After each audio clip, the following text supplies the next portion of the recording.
Welcome to the Just Ingredients podcast. I'm Cara Lynn, and here we talk all things nourishing to the mind, body, and soul. This is a place where you can find just good ingredients to life.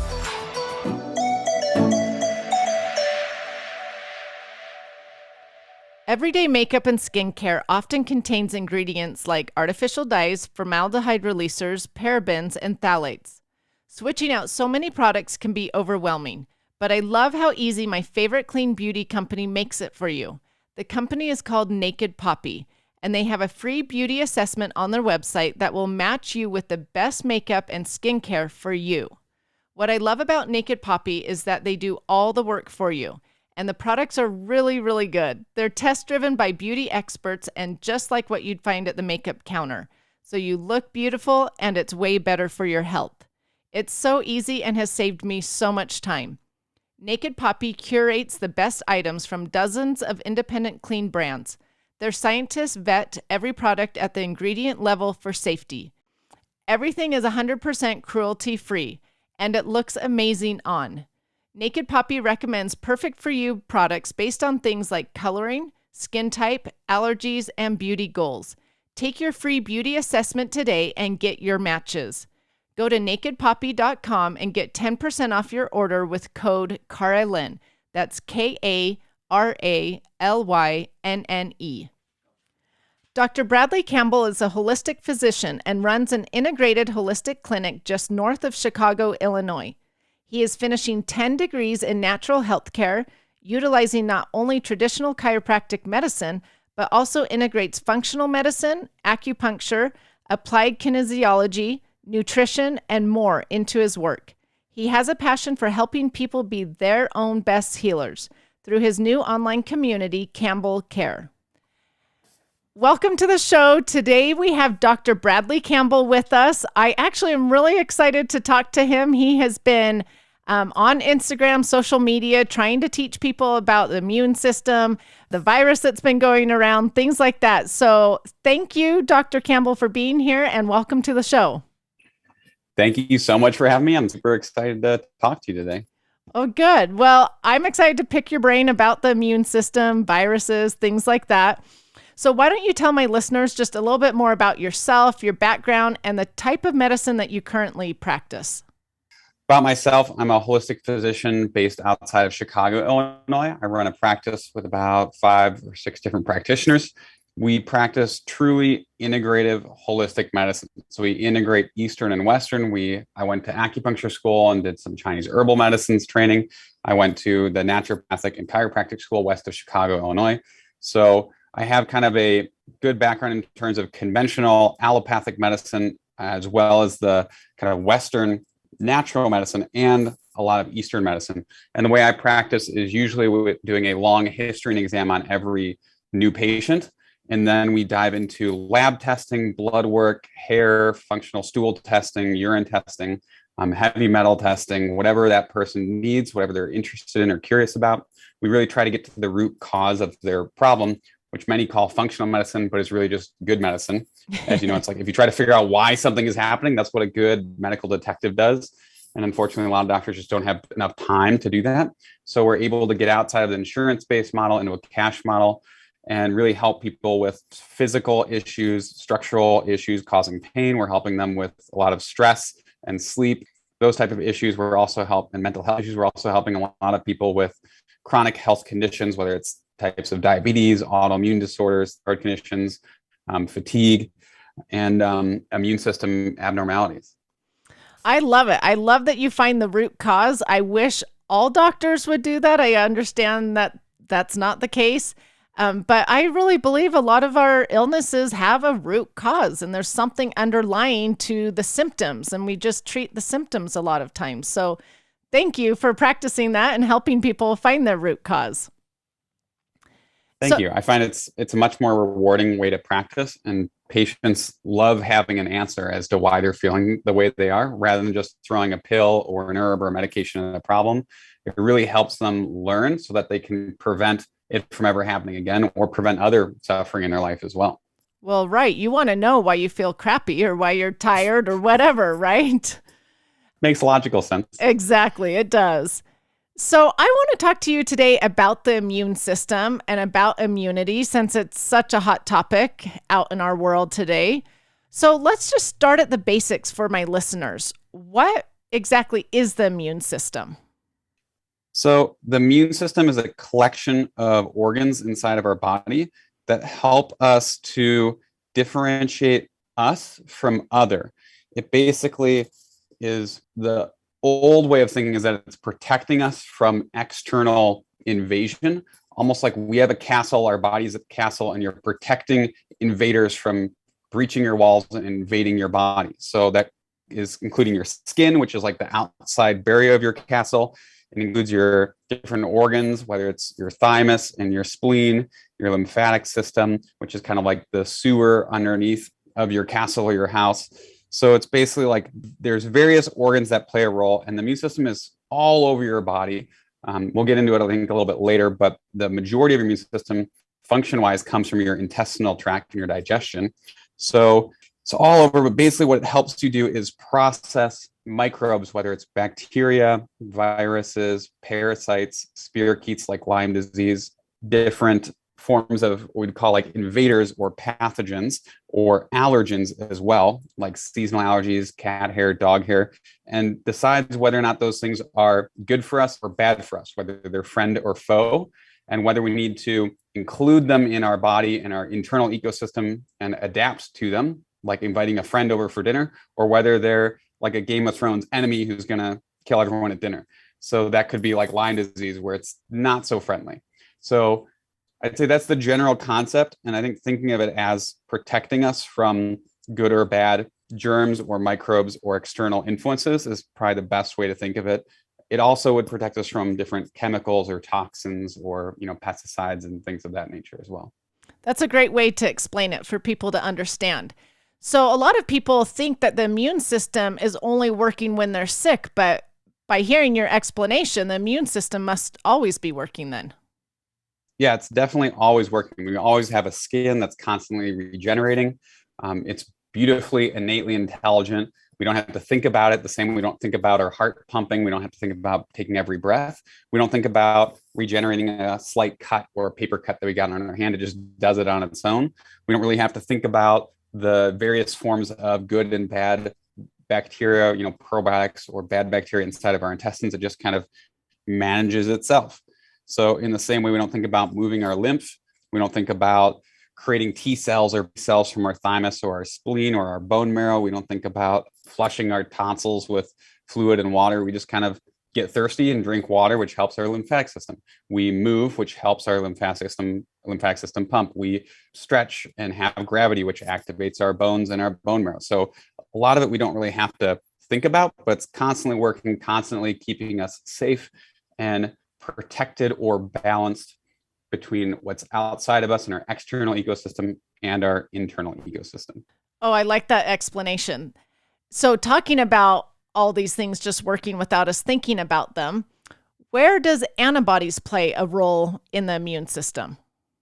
So, antibodies, there's different forms of antibodies, but an antibody in general is a protein in your blood. It's mostly found in your blood, but it's produced in response to a antigen, which is that foreign pathogen or chemical or invader or toxin of sorts. So if your body perceives something as not you, it will generally make an antibody against it. And sometimes your body creates an antibody against yourself if you're healing and creating an immune response or an inflammatory immune response against your own tissue. Like if you get a bruise or a cut, you get a little bit of a self antibody where you start to heal and repair, create a little inflammation, redness, swelling around a cut to heal it. But in the same way, if you were to have a bunch of dust in an old closet that you're cleaning out and you breathe in a bunch of dust, your body would create antibodies, kind of like a troop or a military soldier or something to bind that dust and then activate an immune response or an inflammatory type of response against that external problem. Your body then would basically create an inflammatory redness.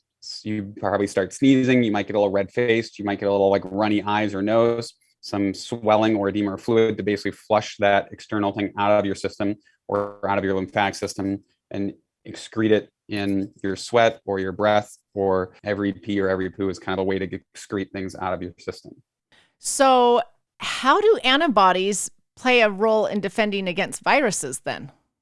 Antibodies are a way to create a little like label or a flag, and kind of also, like I mentioned, about creating like a troop or a soldier against a certain exterior pathogen or invader. So it's sort of like putting a little scarlet letter on a virus or someone from a certain country or a certain family. And so if you put a little label or a little pin or a little scarlet letter on those things, and you have these scouts or these soldiers that are on the lookout for certain viruses or bacteria, it's a way to look out for and flag certain bacteria, viruses, or foreign substances that your body can then detect, become aware of, recognize, and then basically get rid of them or learn how to adapt. Sometimes it encapsulates them, sometimes it removes them, sometimes it basically like destroys them and dissolves them. There's various ways that your body handles these external pathogens or invaders, but an antibody is basically a way to have some level of protection and awareness against these external invaders or external substances. That's a great explanation. Our body is so miraculous when you think about all the things that it's just doing on its own without us having to think about any of it. So let me ask you this then. Do some people have a better immune system than others? Some people definitely do have a better immune system than others. Is in terms of age, children tend to have a better immune system than the elderly. When they're newborn, they're born with their mother's immune system and some of their father's immune system. They're also born with the gut flora of their mother. So, as we'll talk about later, about 80% of our immune system comes from the balance of the ecosystem in our digestive tract. So we're born with a lot of our immune system coming from mothers, and then we're exposed to tons of bacteria, viruses, external substances in the real world that we never really had in the womb of our mother. So as we get exposed to new substances, our body learns whether or not that's harmful or not, whether we develop an allergy or have an immune infectious type of response against these different external substances. And that immune system builds over time. And because children are being exposed to so many new substances, their immune system is learning at a much more rapid pace than an adult would be, say, from 20 to 60 years old. Because adults from 20 to 60 they're not encountering a lot of new material, whereas a child's encountering lots of new material outside themselves. So they're well practiced, sort of they're exercising that muscle a lot more. So their immune muscles are not super strong when they come out of their mother, but they build up very quickly. Sort of like you're getting these really buff little like infants and toddlers. If you were to think of their immune system as a muscle, they're like bodybuilders or like the Arnold Schwarzenegger of the immune system. And then after about college, probably a combination of they've already started to be exposed to some new germs in high school and college. They start to get a little bit fluffy. They start to get their dad bods. They start to lose some of their muscle. They start to maybe have foods that aren't as healthy for them, or they start to imbibe too many toxins or alcohol or caffeine or other substances that sort of slowly lessen their body's response systems and their ability to adapt. And then they really start to stabilize throughout adult life. And then as we age, a lot of things in our physical body starts to break down, which sounds negative in a way, but I'd like to think about it as we get into that last third of life, we're not necessarily breaking down, but we're more of evolving into a less physically strong body and a more spiritually strong body, which we don't really have to dive into. But I like to think about people who get dementia or physically a little bit less strong. They're increasing their intellect, their wisdom, their connection to source, whatever you believe that is. And they're sort of shifting from a more physical being on this planet to a more community and spiritual focused being on this planet. Or at least I believe that's the way we were intended to live on this world. Oh, I like that thought. Okay, so our immune system as little kids is growing quickly. As we age, it's sort of getting worse. Can I say that the immune system's decreasing? Yeah, it's not quite as strong, but it's still doing a great job for most everybody. Okay. And then, so we've talked about age, but what about genetics? Do genetics play a role in the strength of our immune system? Genetics do play somewhat of a role in our immune system. However, for most people, 90+% of our immune system comes from what we eat and how our gut flora looks. So it's really about, are we living clean lives? Are we looking at the ingredients in our food products? Are we, giving ourselves really healthy food and nutrition to rebuild our bodies? And our immune systems are a function more so of allowing our body to get sick when appropriate and deal with that sickness in an appropriate way. There are ways in which you can shut down the immune reactivity, which sometimes eases symptoms, but actually can cause some immune system problems later on. A good example of that is getting a fever. So getting a fever actually helps your body to build more T cells, which is a part of the immune system. It's a certain type of cell in your body that helps create long-term immune defense, often for life, against a certain invader, bacteria, virus, etc. So if you actually suppress the fever, you might feel better. You might risk the chance of very high fever that could cause, major problems, albeit that is rare, but you lose the benefit of what the body has been doing on its own for thousands and thousands and thousands of years, which is the fever helps our bodies remember that this is a worse type of invader. We're building more of an immune response against it. And our body is very smart. So it actually remembers when you've had something that's created a fever so that you aren't likely to get sick from it again. So it's a good example of trying to honor what the body tends to do and viewing what the body is doing as generally really good and doing what the best it can with what it's being given, rather than viewing the body as malfunctioning and that symptoms are a problem. Modern medicine does tend to have that sort of slightly negative view of the body needs to be corrected or repaired, or the symptoms or whatever disease state needs to be cut down and stopped, rather than we need to allow the body to do what it's supposed to do and meant to do on its own, while also helping people not feel as bad in the process. So, common illnesses like colds, fevers, things like that can actually strengthen our immune system. Exactly. We're not always told that, but they can actually strengthen our immune system. And most people are being exposed and adapting to common colds and other viruses on a regular basis. And every year, everyone is pretty much exposed to the common cold and seasonal influenza viruses.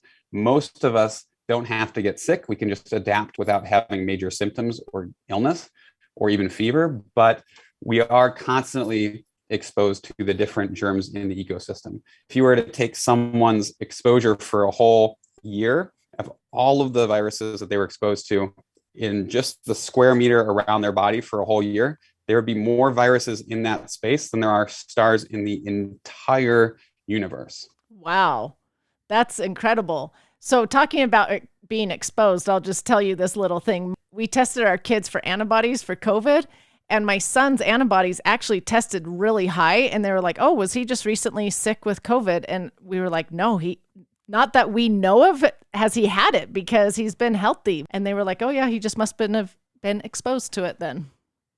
Yeah, that does happen quite often, especially to people with really healthy operating immune systems. It works a lot like the operating system on our phone. If you're a really healthy phone, your operating system is healthy, and you're a fairly new phone, you should be able to process whatever the software update is for that month or that year. So viruses, in a way, help our bodies to adapt our operating systems. And viruses act a little bit like an upgrade to our phones. We get new software or new adaptations. Our DNA is about 9% viral. So if all viruses were bad for us, then we wouldn't even be here. And over half of our DNA has been modified by viruses. So they really do work like tinkering, improving our bodies, helping our bodies adapt our internal and external ecosystems. So it's good to remember that kids and other people can adapt to these viruses without necessarily having their phone shut down. That's a great analogy. So let's talk about the immune system and things that maybe can lower it. Are there things that can weaken your immune system? Definitely. So, and a lot of these are things that people can change. So different sort of toxins that you can put in your body, whether it's alcohol or other, medications. Some medications will weaken your immune system. Some different toxins will decrease the function of your immune system.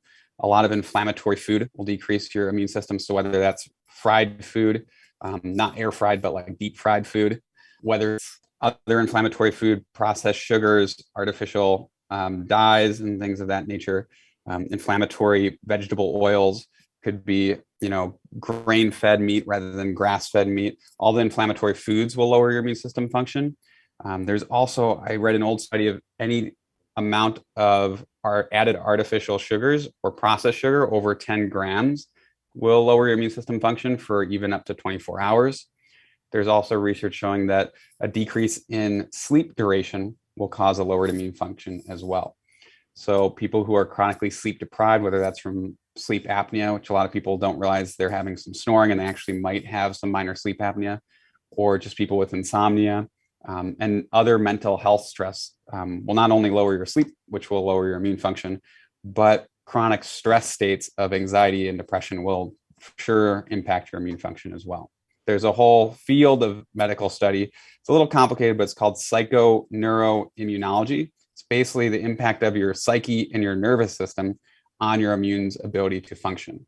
So your thoughts really can impact your physical health. Wow, there's a lot of things that can affect the immune system.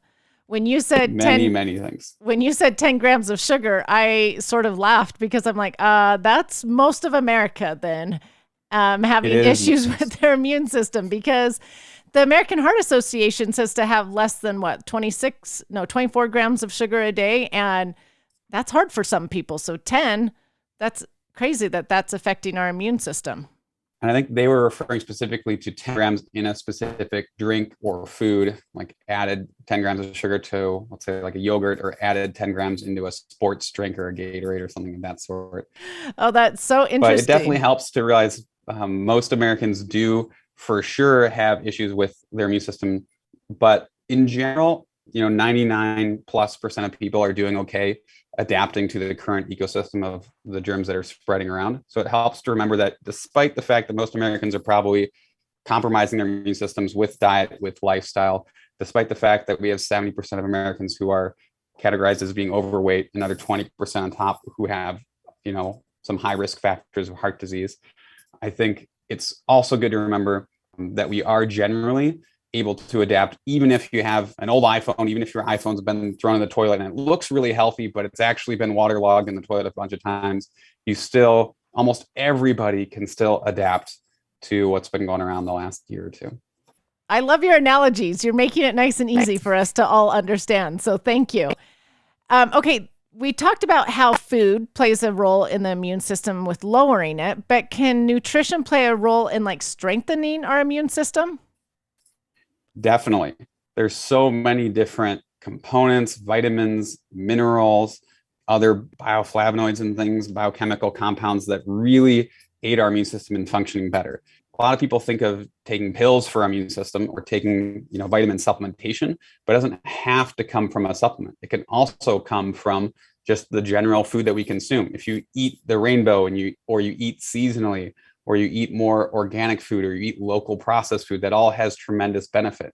Even something like sugar, we like to say sugar is bad, but local honey can help people with allergies because the pollen has some of the low doses of allergenic support in that area from grasses and flowers and things that the honeybees have pollinated. So a lot of really healthy food and sometimes supplementation can really help people build up their immune system, especially when you consider that the vast majority of our immune system comes from our digestive tract. That relies on the pre and probiotics you feed it, whether that's probiotics in fermented sauerkraut and kimchi, whether that comes from prebiotics in bananas and apples. A lot of Americans could just do a little bit better with eating more. Well, not even Americans, people around the world could do a little better eating more fruits and vegetables and getting their 6 to 9 servings in a day of those as a general recommendation. Because I believe there was research showing people who actually ate better during the pandemic had better immune responses when they were faced with dealing with, the infection that's going around. Well, it makes sense because those whole foods are full of vitamins, minerals, antioxidants, all these things that are going to help nourish the body and heal the body, things like that. So that makes sense. I get asked though quite often though, Well, what supplements should I take to help strengthen the immune system? So I know we talked about food, but do you have favorite supplements to recommend to people or not necessarily? I mean, we really try not to have a one size fits all approach. However, there are some general recommendations that will help people. Most people would say vitamin D, especially vitamin D3, is quite helpful. And if you can find one that has some vitamin K2 in it, that's an ideal kind of like balance, because the vitamin K helps vitamin D work better. And healthy vitamin D levels are shown more than any other vitamin to help support the immune system fight off different seasonal infectious agents. So for most adults, the amount to ask their doctor is, if it's right for them, is about 5,000 IUs or international units of vitamin D3. Some of the ones we've been generally recommending is a D3 5000 with K by Metagenics. And just for like general, cold, flu, the coronavirus is going around. There's a product, Source Naturals, called Wellness Formula, which is a good general immune multivitamin support. A lot of our patients for decades have been taking that when they feel a slight little like tickle or a little cold or something bug coming on when they're traveling, or they feel like they caught something on a plane. They find bumping that dosage up in tablet or capsule form is really helpful for them to kind of like push out different invaders. It's similar to a formula that's been around in Chinese medicine for hundreds and hundreds of thousands of years. And it's just really good, kind of like a general immune upregulation. Someone with an autoimmune disease sometimes will react negatively to that, but in a short-term side of things, most people will do really well with that type of product. So we generally recommend like an immune multi that is on a low dose, that has some vitamin A, that has some zinc, that has some vitamin C or selenium or copper in it. Then vitamin D3 is good, because a lot of people know D, zinc, and vitamin C. So those two, if we're going to just like simplify it down, are probably like the two general ones to do, because the wellness formula also has a bunch of different herbs like echinacea and andrographis and astragalus and elderberry in it to also kind of act as a general immune muscle bolstering. So I take something like that as soon as I feel like a tickle in my throat or feel like an illness coming on. And I always tell people, if you like catch it immediately and provide those nutrients, you can sometimes nip it in the bud. Is that true? It's definitely true.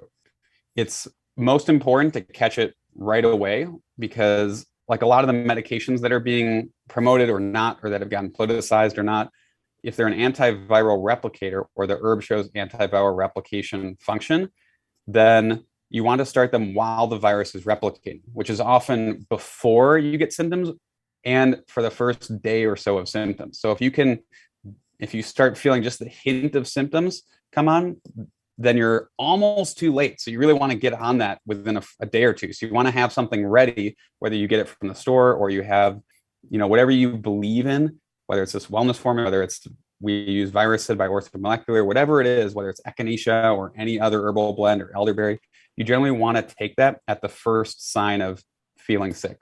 Because if you wait 3 days, you're going to miss the most optimal time to stop the virus from replicating. So it limits the number of foreign invaders or troops storming into your castle. It's a lot harder to kill 5 million invaders and a lot easier to kill 50. Okay, so that makes sense as to why. Well, I'll explain this. When in our house, if I get sick or someone gets sick, then I immediately start giving everybody supplements that I know can boost the immune system. And usually that helps. And usually it doesn't spread to the other kids if I start them immediately when someone else gets sick. So that makes sense as to what's happening. It's catching it while it's replicating. Yep. It's the most crucial time, is that early stage. Okay, that's good to know. So I get asked quite often, like, how do I know if I have a low immune system or if my immune system needs strengthening? Are there symptoms or things that would show that someone has a not well immune system? So there's many different ways. One of the ways you could tell is if you struggle to get over colds or flus quickly. So if you're constantly getting sick or you're taking a long time to get over those things, that's a very good sign that your immune system is struggling. There's, of course, ways doctors can test through different labs or blood testing, whether it's your white blood cell or the types of white blood cells you have. They can also test for your vitamin status, whether it's vitamin D or vitamin A in your blood. There's an alkaline phosphatase marker that tells you somewhat of how your zinc levels are doing. So there's different blood tests you can tell, but for the most part, you should be able to get over, if you're under, say, like 60, 70 years old, you should be able to get over a common cold or flu within 1 to 3 days. And most people are laid out for a week or two. So that usually means that they're a little bit run down, and or their immune system is, taking a little bit longer to adapt. And that's not always such a bad thing, because if stress does lower our immune systems, one of the best ways to help our stress level is to take a break. So it's almost our body giving us our own resting vacation when we get sick, as in terms of telling us, like, time to slow down, time to rest a little bit, maybe reconsider some things, have some introspection, be grateful for building your health and building your immune system while you're dealing with this illness. Really give yourself some time and space to heal, rest, and repair. So let's actually talk about stress, because I feel like if I've done a big event or something that has caused a lot of stress or not enough sleep, I always catch a cold or get some illness. So why does stress affect the immune system? So stress there's good and bad stress. If we're going to break that down, there's what's called eustress and distress. And both can create inflammation, which, if you have too much inflammation, like a flame or a heat or a fever, it can create more achiness in your joints, similar to people when they get like a flu type reaction. Too much inflammation of any kind can create an internal disharmony that allows you to get sick. You're a little bit run down, your body's in that repair. You're trying to repair some of that cellular damage that's happening from too much inflammation. But eustress is what we perceive to be good stress. And that's like having a big conference or a big event that you're super excited about, or running a marathon. Where running a marathon is a lot of wear and tear on your body. It's a lot of, breakdown and rebuilding. It's a lot of pressure on your bones and your joints and your muscles. And so that breakdown creates inflammation as well, but it can be perceived as a good thing. So our bodies actually can handle it better, and it creates less inflammation, and inflammation repairs faster.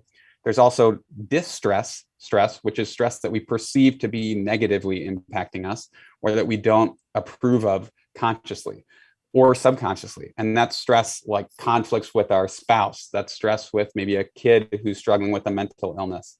That's stress of not liking our jobs. That's stress of being upset watching the news, or fear of what the news is showing you, or worry about getting your upgrade at work or getting promoted at work. So if we have, part of stress is how we perceive it, because having a negative perception of stress actually creates more inflammation, which then lowers our immune system more than if we view our stress as a positive. It's like the people who go to work and are super happy are shown in research to get sick much less often than people who are, not in love with their job. They want to switch, or they're ready to quit. They're there just because they need the paycheck, and they're ready to flee and find something else as soon as possible. Those people are much more likely to get sick. And I think in a way, our bodies are beautifully redesigning us when they get sick, when they have inflammation, to reprogram ourselves, like I was saying before, to give us time and space to change. Inflammation is not necessarily a bad thing. It's our body redesigning itself and changing itself. It's the opportunity, whether it's on an emotional, spiritual level or physical level, to change your body for the better, because it's really upgrading and process of evolution. That's what is happening when you have an inflammatory process in your body. So stress is not always bad. It's our bodies adapting to change, whether that's change of, I have to speak in front of 300 people, or I have to talk to 300 people, whether that's change of, I'm going into a really hot climate in the hot summer of Arizona desert, or I'm going into a really cold, Antarctica type environment. That can be a thermal stress on our body. But any type of adaptation to change is a stressor. So we're constantly having stress in our lives. But if we learn to view that stress in a positive, it helps our immune system. But even if we're viewing our lives in a toxic positivity where everything is great and there's no problems and everything's going super well, and yeah, I have no issues at all, and I don't need to go to the doctor, I'm super healthy, like a lot of my older male patients, they still have stress because they're still adapting to changes at work. They're adapting to financial shifts in the market. They're adapting to their kids doing things, maybe a differing sleep schedule, they are adapting to the food that they have to eat for work meetings. And so their body still is adapting to physical, emotional, and biochemical stressors on a constant basis. But too many of those stressors, too many of those inflammatory changes will definitely affect our immune systems and create a window for us to get sick. As you said, after a big event, you might get sick. A lot of people get sick during or after big exams or big, life events as well. So can be good for us. It's just when it becomes too much or we can't handle it correctly. Correct. Stress is really great for us if we can do it intentionally with a positive mindset and adapt appropriately to that stress. Okay, so then that's maybe where exercise comes in, because exercise can be a stress, but exercise can also be great for our immune system, correct? Exactly. Exercise is one of those things that's extremely beneficial for us physically, mentally, and biochemically with our immune system and our internal chemistry. So people who exercise on a regular basis or even get their 10,000 steps a day or get outside and get some healthy movement are much more well adapted to handle different external invaders with their immune system. So that's really good that people closed their gyms during the pandemic, when gyms are a great place to be. Ideally, everybody has a home gym or is able to get outdoors in warm enough weather or bundle up well enough and get some vitamin D, get some sunshine naturally, and get some nice movement and exercise, whether they have some weights at home or they can lift some heavy books at home or they have a kettlebell. But a lot of people would do really well if they were able to go to a gym or exercise on a regular basis. That makes sense. So let me ask you about the gut and the immune system, because I feel like gut health is really trendy. Everybody is talking about it. So what does the gut health have to do with our immune system? Well, we have more non-human cells in our body than human cells, which is a little bit weird to think about. And our digestive tract has tons of what we would think of as like probiotics or good bacteria. We also have some bacteria and viruses and different forms of yeast or candida inside of our guts that are not as friendly. And it really works like a giant ecosystem, almost like a really big pond or a big lake. And there's fish in there, there's worms in there that the fish are eating, there's turtles and frogs and birds and all sorts of different wildlife and animals but we just view our gut as this big pond. And our whole body is really a big pond. But one of the ponds is our digestive tract. And we have tons of different little critters in there, I guess, so to speak. Most of them are helpful for us. The pond is still there. Some of them are maybe an invasive species, like if we get a bug like C. difficile or Clostridium difficile, which is a really tough type of bug. It's sort of like you get a new form of algae or a new form of zebra mollusk that came to the Great Lakes in the US and took out a lot of the algae, which messed up the fish beds and took out some other healthy, pond life. It throws off the ecosystem. A lot of our immune system comes from the lymphatic tissue inside of our bodies. And we think of lymph nodes in our tonsils where we can see the tonsils unless they've been taken out. We think of lymph nodes when they swell under our neck, but we have tons of lymph nodes inside of our abdomen, inside of our bellies and our digestive systems in what's called the MALT, which is the mucosal associated lymph tissue. And that's mostly alt lymphatic system. The mucosa associated lymphoid tissue is mostly inside of our intestinal tract. It's also in our nose, in part of our thyroid. It's in breasts, lungs, salivary glands, eyes, and skin. But the largest portion of it is in our digestive tract, in something also called the Peyer's patches in the small and large intestine. So a lot of where we're processing these different external invaders is through what we eat and swallow in our food. And just by sheer quantity of lymphatic organ amount, most of that is inside of our digestive tract. So what we eat directly impacts the inflammatory burden of that lymphatic tissue inside of our gut. So basically, if we eat something really healthy, our gut doesn't have a lot of inflammation, which is a good thing. And we generally don't get sick as often. If we eat a lot of processed food or a lot of sugar or a lot of refined stuff or have a lot of ingredients that aren't things that you can even pronounce, then those chemicals or toxins or inflammatory foods start to activate those lymph nodes inside of our gut. And it's very simple sometimes, like even just when you lightly push on your abdomen, if your entire abdomen is a little bit sore and you can't even put, you can't even get like up to your second knuckle into your abdomen and it's creating a little bit of pain or discomfort, that's a good sign if you're poking around in all of your abdomen that you might have a little bit too much inflammation, because it's really easy to see lymph nodes when they swell under your jawline. It's a lot harder to see lymph nodes when they're swollen in your abdomen. But since so much of our immune system is related to that lymphatic tissue that's in our small and large intestine, it's critically important what we eat and that we should generally maintain a really healthy diet and lifestyle. And when you talk about healthy diet, you're talking eating whole foods and things from nature. Yes. Whole foods, things from nature, just general anti-inflammatory. When we talk about diets, whether if I were to say anti-inflammatory or alkaline or paleo or Mediterranean, everyone has their favorite diet of the day or diet of the year. And things go through trends, whether it's keto or carnivore or vegan or vegetarian. Well, vegan's not really a diet, it's a lifestyle. But those different forms of food choices all can have major benefits. But most of them, where they have their differences is vast, but most of them go towards whole foods, well-raised animals, or they go towards well-raised plants from really healthy soil.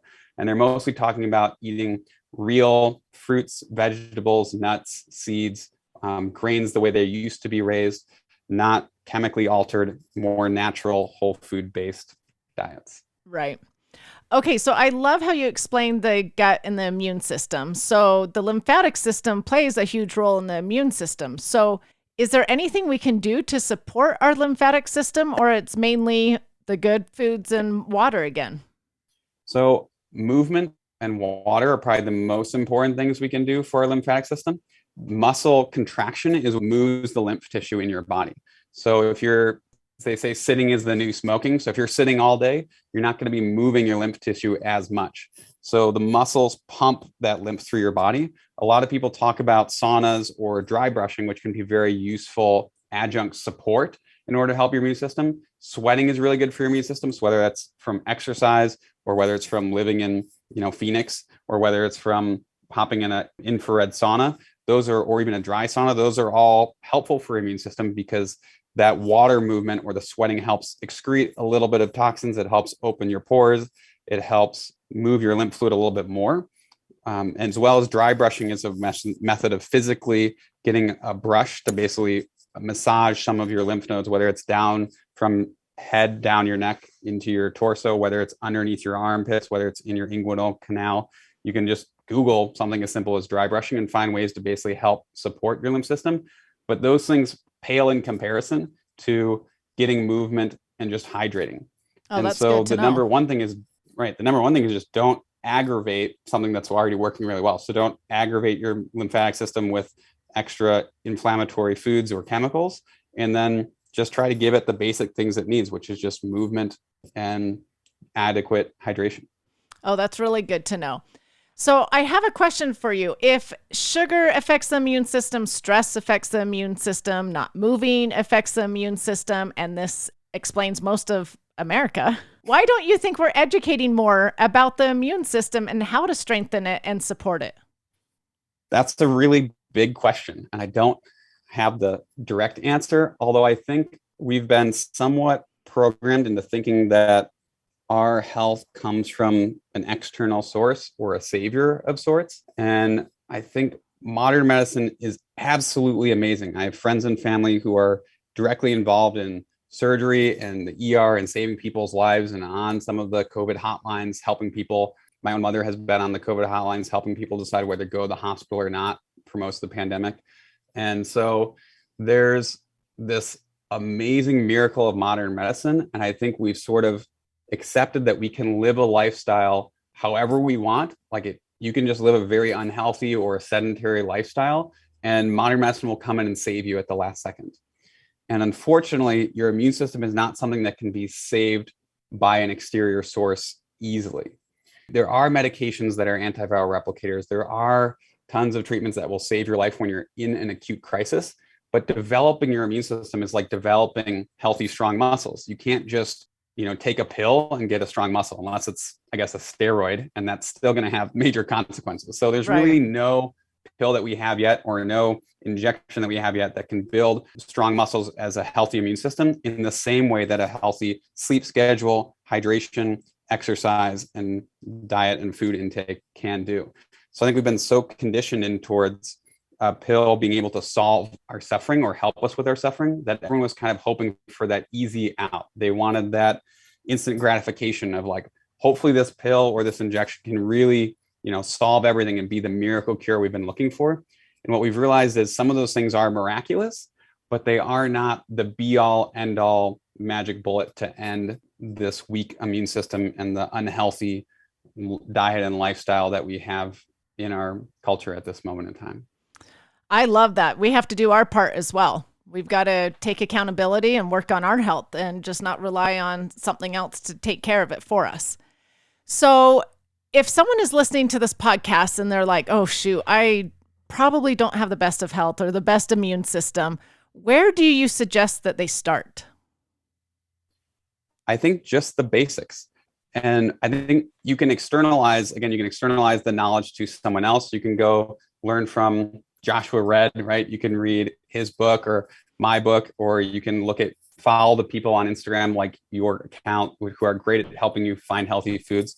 But I think you at the be all end all have your own solutions. So most people, when I'm lecturing, I'll give them a little just thing they could do right now on their phone, or they could journal it or write this down. But they basically just think of 3 things that they could remove from their diet or their lifestyle, or toxic people, toxic foods, toxic habits in their life, things they could remove, whether it's less phone time, whether it's less time with their negative friend who always brings them down, or whether it's less eating out at the White Castle, and choosing something healthier at Whole Foods, or, the salad bar at Mariano's or Jewel or Dominic's, whatever grocery store you have. So I think we just have people write down 3 things they could remove and 3 things that they could add into their life that would add benefit, whether that's structural and movement and exercise based, whether that's mental health things they could do for their mental health, whether that's things for their biochemical health through food. Maybe they could eat a little more fruit or vegetables.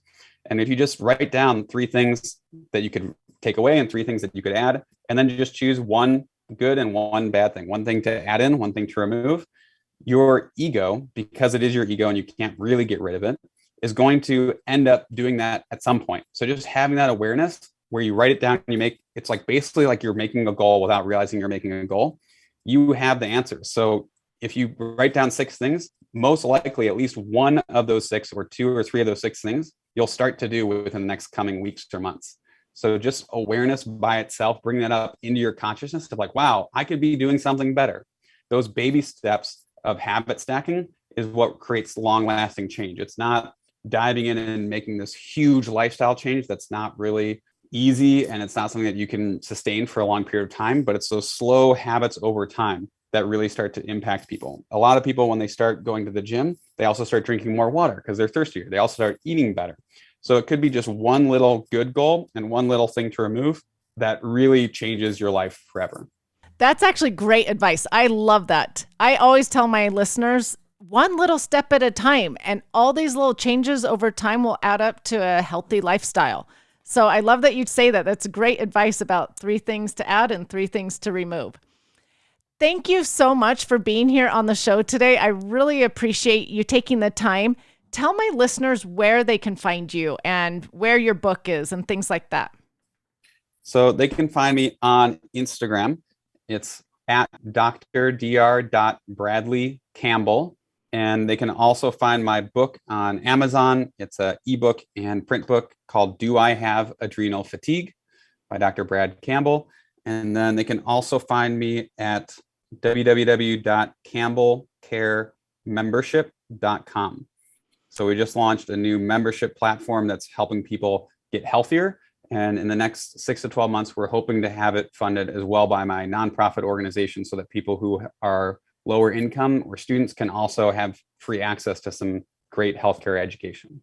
Oh, that's awesome. I saw you advertise it the other day. So tell my listeners maybe just a little bit about that online community that you're making.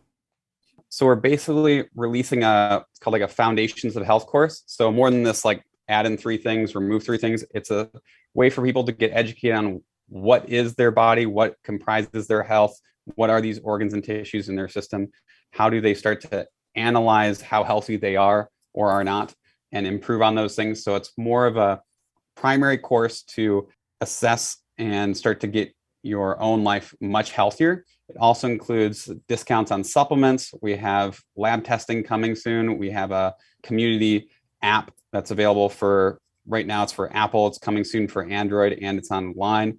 So we have basically a community of people who are going to be meeting in person a couple times a year. We're also talking to each other in terms of like helping each other heal as a community that way.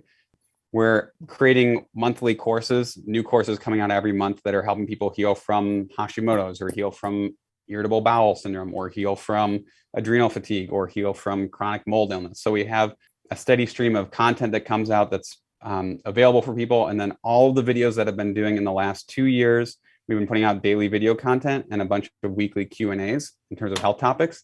That's also available to our members on a searchable platform. So anything that I've ever said on any video, you can search through the captions. So if you're wondering about eczema, or you're wondering about, a wart on your foot, you can type in wart and it'll pull up every video that ever contains that or every article that ever contains that. So you can start to find some answers for other health conditions as well. What a great resource. Wow. That is amazing. People can learn a ton from that. Thank you for doing that. I know that will really benefit people and their health. I always end my podcast by asking my guests what they have found to be the best ingredient in life. What would you say it is? So it's more of a symbolic ingredient, but I really like vitamin F, which I always talk about as vitamin fun. Oh, and there you go. We can never really forget about having fun in life. So many of my patients come in and they're working their jobs, they're a parent or they're a student, and very rarely do we start to prioritize fun and play and joy in our lives. And I also do part-time like stand-up comedy as a side hobby. And I think it's something that we've definitely been missing the last 2 years, is a little bit just more lightheartedness and fun and play. So if I could like leave people with any ingredient to add in their life, it would just be a little more fun and play. I love that. When you said vitamin F, I was like, what in the world is he talking about? I'm like, what have I missed in all my learning? So I love that. Fun can definitely be added to a healthy lifestyle for sure. And actually, it's probably something I need to work on a little bit. I get wrapped up in work and everything. I'm going to say I need some more vitamin F when I go home to my family. We're going to go do something fun. Like, what are you talking about? Be like, I don't know, but we're going to have a good time. Exactly. Well, thank you so much for being here today. Thank you for taking time out of your busy schedule. And I know the listeners have learned a lot about the immune system. I hope they realize how important it is and how much they actually can affect their own immune system by what they eat and their lifestyle. So thank you again for being here. Thank you so much for having me, Carolyn.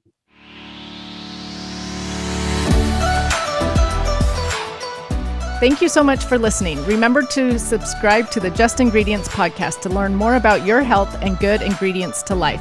Plus, get daily tips at just.ingredients on Instagram.